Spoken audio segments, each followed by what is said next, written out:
اور کتاب یعنی قرآن میں مریم کا بھی تذکرہ کرو، جب وہ اپنے لوگوں سے الگ ہو کر مکان کے مشرقی حصے میں چلی گئیں، پھر انہوں نے ان کی طرف سے پردہ کر لیا، تو ہم نے ان کی طرف اپنا فرشتہ بھیجا، سو وہ ان کے سامنے ایک خوبصورت مرد کی صورت میں آیا۔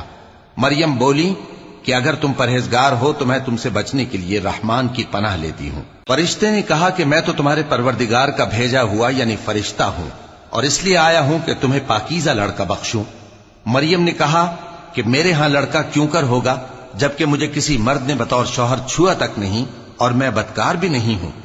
فرشتے نے کہا کہ یوں ہی ہوگا، تمہارے پروردگار نے فرمایا کہ یہ مجھے آسان ہے، اور میں اسے اسی طریق پر پیدا کروں گا تاکہ اس کو ہم لوگوں کے لیے اپنی طرف سے نشانی اور ذریعہ رحمت بنائیں، اور یہ کام مقرر ہو چکا ہے۔